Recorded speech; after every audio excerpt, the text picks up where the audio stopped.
And the people of God said, amen. Indeed, it is a blessing to be back at church one more time. Not because we've been so good, but simply because of His grace and because of His mercy. My big dad was here. He would have said that he did my golden Moses to roll on a few days longer. That's enough alone just to tell him thank you. We thank God for Pastor, this great church, Pastor Washington. Amen. Thank God for Pastor Johnson introducing us, amen, to all of these preachers of the gospel.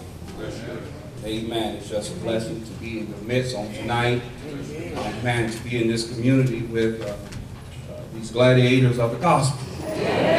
Amen. I've heard much about them, and I must say that 90% of it was good. Amen. Amen. I must be honest, you know they're not going to always say all good about it. And if they are, then Jesus said we need to beware. Amen. So, amen. Amen.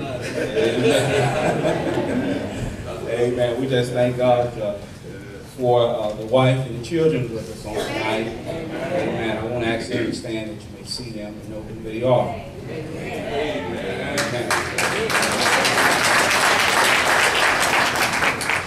Amen. For those in the back, the one in the middle, that's the wife. The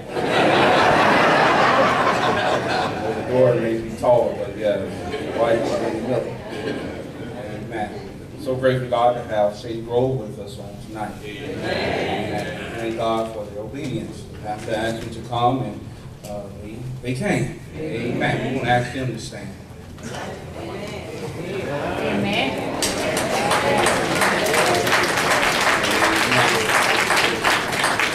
God bless. God bless. Amen. Amen. Thank God to see Sister Webster back there. She's with us tonight. Amen. God bless. Amen.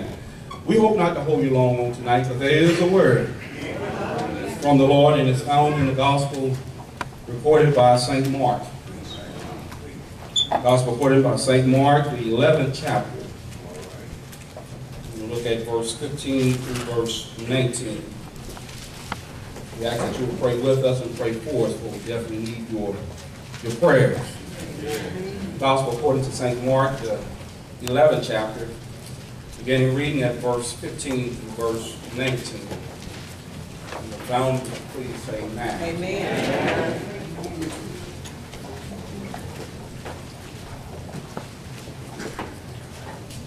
Beginning reading at verse 15, you should find these words. And they come to Jerusalem. And Jesus went into the temple, began to cast out them that sold and bought in the temple, and overthrew the tables of the money changers, and the seats of them that sold doves, and would not suffer that any man should carry any vessel through the temple. And he taught, saying unto them, Is it not written, My house shall be called of all nations the house of prayer? But ye have made it a den of thieves. And the scribes and chief priests heard it, and saw how they might destroy him. For they feared him, because all the people was astonished at his doctrine. And when even was come, he went out of the city. Thus, in reading the word of God, may God add a blessing to the readers, the hearers, and most of all the doers of his holy and divine word. I'd like to use for a thought on tonight, from a celebration to the crucifixion. From the celebration to the crucifixion. All right. This is a wonderful week for us as Christians. This is a week that Christians all over the world celebrate the passion of the Christ. Just on yesterday, I'm quite sure most of you probably heard sermons dealing with Palm Sunday. Talking about the great celebration when the disciples went and untied a coat in the village, and how they brought that coat to Jesus. And they tore their outer garments off and put it on the donkey. Placed Jesus on the donkey, and they began to enter into Jerusalem. Most of us know it as the triumphant entrance. And they had what we would call now a parade. And this was a grand parade, better than Mardi Gras. Better than the Rose Bowl parade. Better than the St. Patty's Day parade. Even the sweet potato festival. It was a grand parade. They were shouting, Hosanna, save us. And then they were saying, blessed is he, the one that comes. It was a great day on yesterday. It was a celebration. And then, but before Jesus was to leave Jerusalem, he decided to pay a visit to the temple. And when he got to the temple, it didn't say that he said anything. Didn't say that he did anything, but just looked around. It didn't even say that he commented on what he saw. It just said he looked around. Went on about his business back to Bethany with the 12. That's right. And then it said the next morning, got up and he was headed back to Jerusalem. But before he got there, he was hungry. And he saw a fig tree with leaves on it. Jesus went to the fig tree. When he got to the fig tree, he noticed that there was no figs on the tree. And Jesus said, nothing but leaves on the fig tree. And Jesus cursed the fig tree. Simply because the fig tree, it failed to produce what it promised. It failed to produce what it promised. Being a fig tree, that meant it was promising figs. But when Jesus got there, no figs on the tree. It failed to produce. It had leaves on it. It looked nice. It looked good, but it wasn't any good. It had leaves, but it failed to produce what it promised. If you would, stick a pin with that. We'll come back and pick it up later. But Jesus went on to the temple. And when he got to the temple, there was trouble at the temple. But Jesus dealt with it, didn't he? Three things we noticed what happened at the temple that day. Jesus, we see he looked at what was taking place at the temple. Second of all, the action that was taken because of what was going on at the temple. And then thirdly, the results because of the action that was taken. And I think if we connect all 3 points, it'll lead us from a celebration to the crucifixion. When Jesus got there, here's what was taking place. You had those that were selling, those that were buying. You had those exchanging money. And then you had some using the temple for a shortcut, trying to get from point A to point B. And it seemed like it was just convenient for all of this to be taking place. Because the money, the selling and the buying is because it was during the time of the Passover. And it said that the population around Jerusalem was around about 80,000. But around the Passover, it would have about 2 million people around Jerusalem. And they were coming to worship God. And you do know that you cannot worship completely unless an offering is given. So therefore they had to give an offering. And the offering that they were to give was an animal sacrifice. But they was coming from all over the world. And it just seemed like it was convenient just to wait until you get there. And then you get your offering there. So So it seemed like it was convenient. Yes, sir. And the high priest, he must have allowed it to take place. They were selling goods. They were selling some sacrifices. They were selling doves. They were selling bulls. They were selling what they could offer up for a sacrifice. Seemed like it was convenient. And then because they was coming from all over the world, not only were they to offer sacrifice, but they were to pay taxes. They were to pay 1 shekel of taxes. But the catch was they couldn't pay it in the money from their native places. But they had to pay it in Jewish money. And because they had to pay it in Jewish money, Jewish currency, they had to exchange their money for some Jewish money so they could pay their taxes. Seems convenient, doesn't it? And then they were cutting through the temple, carrying vessels or carrying other objects, and they didn't want to go around the temple. Somebody, when I was in geometry, if I didn't learn much, one thing I did learn, that the shortest distance between 2 points, y'all picked it up too, a straight line. So instead of going around the temple, they decided that they'll just cut through the court of the temple to get from point A to point B. Seems convenient, doesn't it? But the thing was that they were buying sacrifices. But the catch was the same dove they could have bought on the street for $1 was being sold for equivalent to $25. They were exchanging money so they could pay the shekel of the sanctuary. And it seemed like it was convenient, but it was a 10 to 12 ratio.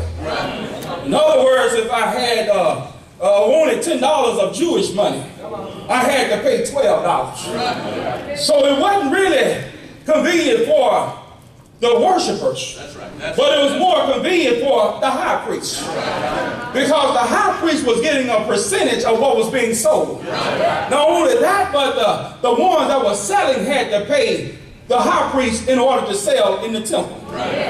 So all of this was taking place in the temple. So you can understand why Jesus was upset. But when Jesus got there, he not only noticed what was going on, but he took action. Sometimes it's not good enough for us to notice some bad things going on. Every now and then we need to take some action. Paul talked about it, didn't he? When he talked to the Corinthians, Paul said, look, what's going on, you need to take some action. As a matter of fact, Paul said, look like y'all taking pleasure in it. You remember when it said that a man had his daddy's wife. Paul said, y'all just letting him come in and just serving on the usher ministry, singing in the choir, doing whatever he wants to do. Paul said, matter of fact, not only should you take them off, but you should put them out. And you ought to take some action. Jesus took some action, didn't he? Jesus went inside and he began to cast them out. Now I want you to know that these words, it looked like it's just simple thing that Jesus was doing. So he cast them out. He wasn't ushering them out. But the word cast means he drove them out with violence, force. Jesus was upset and he cast them out with violence, pushing them out with force. And then he said he overthrew. He overturned. It means he was turning over tables. Jesus, he was a furniture rearranger. He began to rearrange some furniture in the temple, turning over tables of the money changers, because they was running a racket in the temple. And then Jesus went on to tell them, look, you ought not take a shortcut through the temple. Can I just stop there parenthetically just for a second? We still have people in this day and time taking a shortcut through the church. What are you talking about, Walker? Well, they had church every Sunday. They pay a little money in church. And notice I said little. They pay a little money in church. They sing in the choir. They work on the usher ministry. They pray those long prayers. They even preach in the pulpit. But then when they leave out, They speak ill of their brothers and their sisters. They don't love their brothers and their sisters. Those are the ones that Jesus said, you cry, Lord, Lord, but I know you're not, because your work was of iniquity. In other words, our work ought to show that we're saved. Don't get it mixed up tonight. I did not say, because Ephesians 2:8 said our work does not save us, but we're saved by grace. But our work, it proves that we are saved. Our work is not a requirement in order to be saved, but our work ought to be a response of our salvation. Yeah, our work is a demonstration that we have genuine faith. So, my brothers and sisters, we ought to walk the talk when we leave church. Not just work on the inside, but and taking the church as a shortcut. Because some people think that just because they come to church is a shortcut from point A to point B. Then I tell you point A, then I tell you point B. Point A is earth.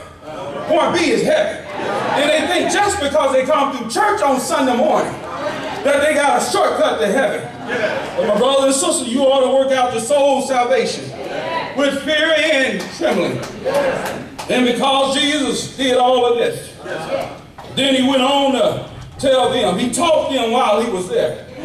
Jesus said, it is not written. Is it not written? My house shall be called of all nations the house of prayer. Speaking from Isaiah. But that thing take up roots with Solomon when he built the first temple. And you remember once he built the temple, he had a prayer of dedication. Solomon said, now God, whenever they come here and they pray, I want you to hear their prayers.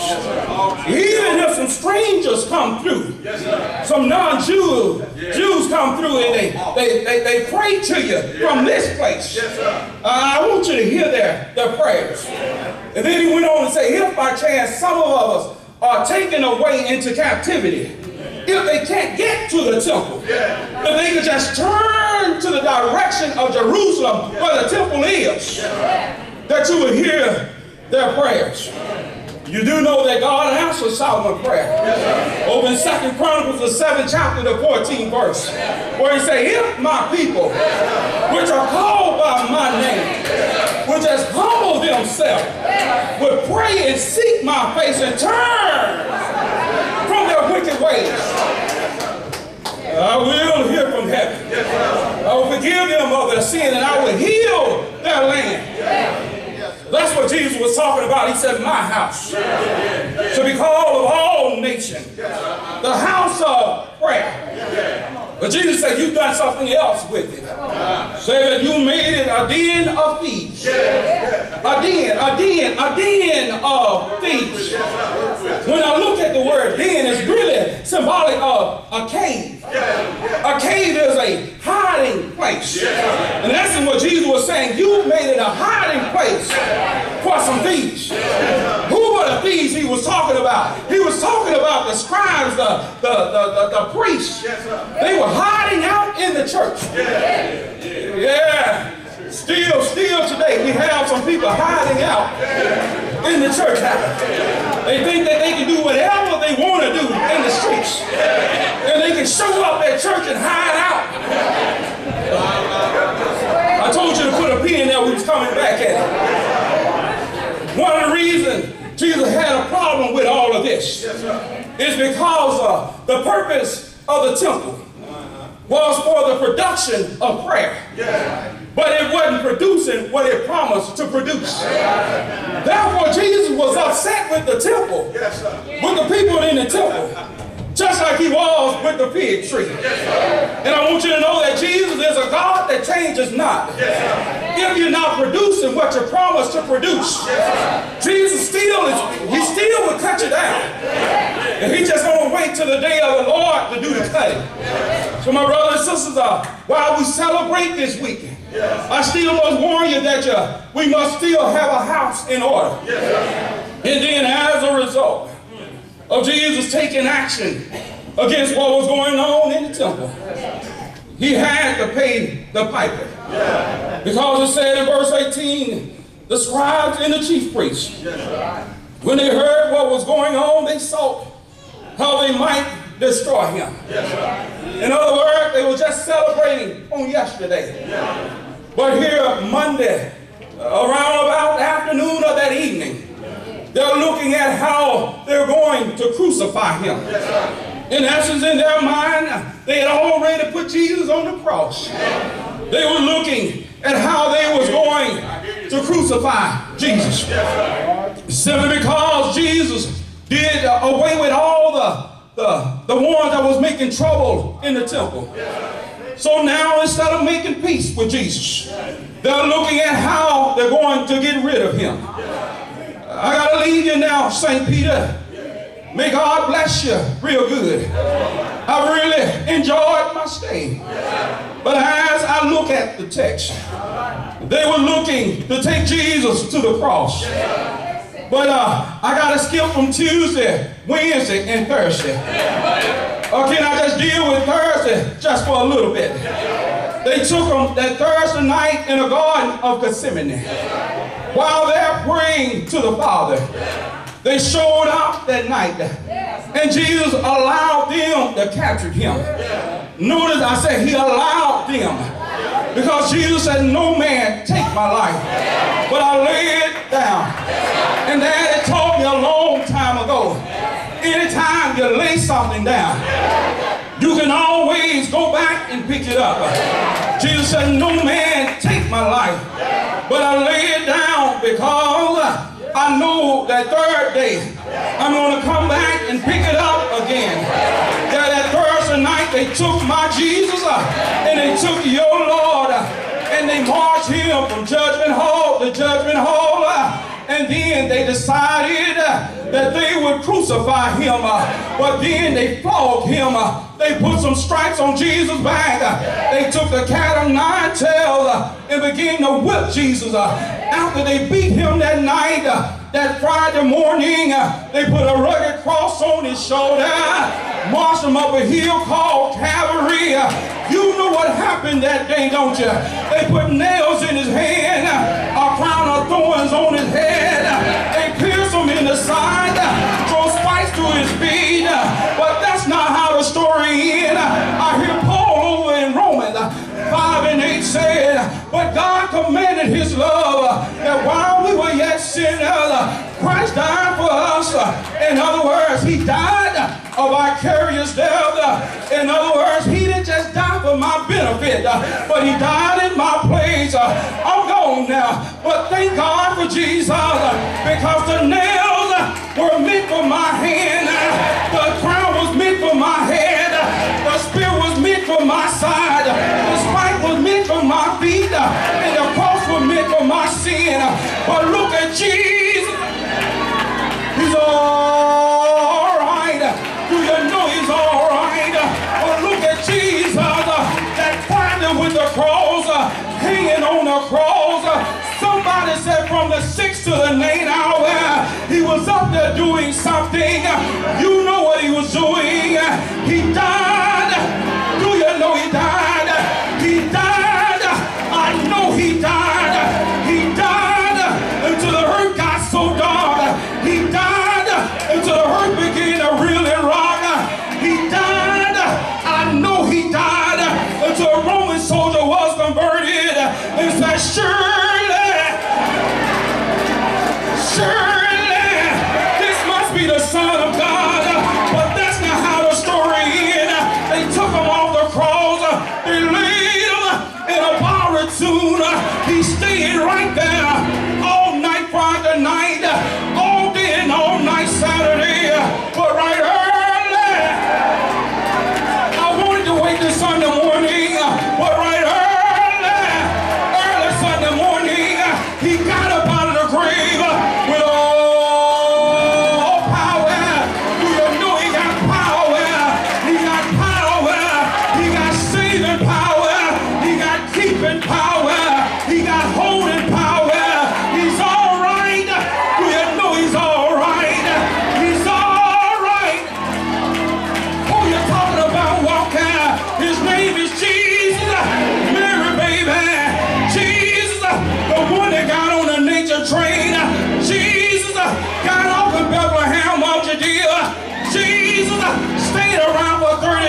watching for the Savior to come again in one of these old days.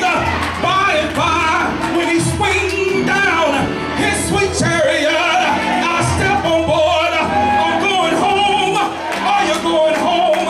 Are you going home to live with Jesus? When I get to glory land, I got something to say. What you gonna say, Walker? Thank you. Thank you. Thank you. Thank you. Thank you.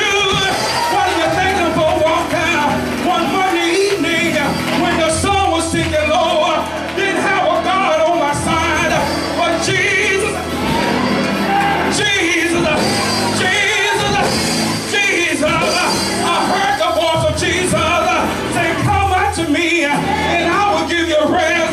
You know what I did. I came to Jesus just as I was, wearied, wounded, sad, but I found in him a sweet old resting place. That's the reason I tell you wherever I go that I found a Savior, and he's sweet, I know. He's all right.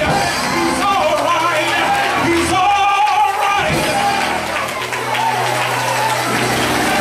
I know he's all right. Won't he walk with you? Won't he talk with you? Won't he hold your hand when the storm of life are raging? Won't he rock in a midnight hour? His name is Jesus.